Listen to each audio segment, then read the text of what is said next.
What are some of the biggest successes you've seen as a result, in terms of like company culture or just impact in general? So at my in the larger scheme of things, it's definitely become nothing to do with us, but we're a part of the player, but it's definitely become at the forefront or underlying at the state and federal level. Energy justice is so loud and clear now, which is an awesome piece of progress to see. For us as an organization, there were kind of three main categories we've broken our work out into. One of them is how do we change things internally in terms of our culture. That um, that involves like training our employees, doing more education, changing our hiring, promotion, paying practices, or at least examining them. The profile of our executive leadership has changed. We had some positions opened last year, and now we have multiple executives of color, including Black executives. So there was some success there. Another area where we saw we could have influence was that in the long term, when we go to hire new employees, we kind of figured that it's not necessarily, everyone has their implicit bias, and we've all taken the Harvard implicit bias test. I don't know if you guys have taken that, but on top of that, we just felt like we weren't getting a lot of candidates of diverse backgrounds. And how are we supposed to work with that? And at first we thought, well, maybe it's because we're based in Boston and a lot of our work happens in the Northeast, and maybe we're just really insular because we're in a wealthy city that has a lot of students of color, of privilege is what I meant to say. So we started expanding how we searched for prospects, but then realized that what we really needed to do to really make an impact across the industry was start creating pathways for kids to get to know the clean energy industry, to get to know people in the clean energy industry, and to start having building a network and building some knowledge and interest. Because as a youth, you only get to, like it depends on what your parents and your community is exposed to, that your parent or caretaker may know someone in a certain industry, but based on where you live and what you look like, that may be very limited.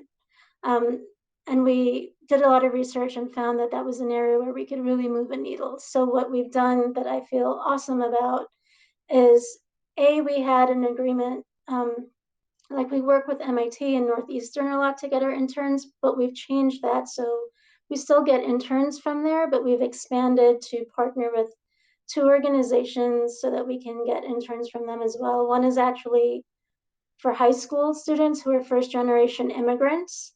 So they're definitely being less productive than like an MIT graduate student or whatever, but our goal there is to give them exposure into our world, to get them passionate about the energy world, to get them experience for their college applications and later on their resumes. And we're also partnering with another organization that works with Boston area high schools, mostly low income communities, to again get them internships with us, and also to provide, we're doing like these job shadow days, which have been all virtual so far, so that like six of us from different job functions will do a presentation for them about what it might be for them, what it might be like to have a job like ours, um, maybe sharing with them how we got into the industry, and definitely opening a pathway like, hey, if you're ever interested in exploring this field of energy, or in my case, like if you're interested in marketing, call me, email me, connect with me, and reach out to us anytime. And we've also provided some, not a lot of funding, but what we could afford for fellowships for students, for Black students in particular. We partnered with ABE, the American Association of Blacks in Energy, and paid for a few fellowships that they were sponsoring.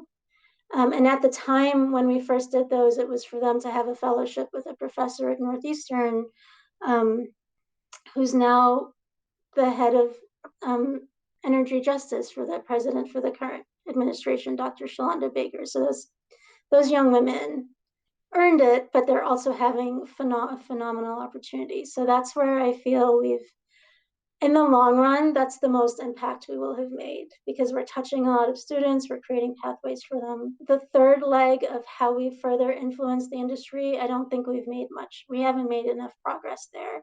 Some of it, I mean, maybe this will be, I think in a small way, this will be a part of that. It's how do we get others in the industry, not just in the industry, but in the broader, our communities to participate, to move further along.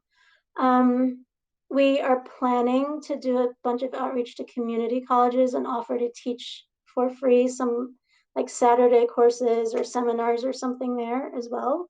We haven't done so yet. We just started planning that last week. There was one more thing that's slipping my mind. Oh, it's another high school thing where it's I forget the name of the sorority. I'm sorry, it's slipping my mind. But there's basically a Black sorority that was trying to run a STEM challenge for high school girls. And we worked with them to have them practice kind of identifying a site for a community solar farm and building it out, going through all of the planning to do so. And the other really huge success is just having, I knew I was going, like, I remember the first day I brought this up to the executive team. I woke up that morning and said, I might be fired for saying this, but I'm going to say it.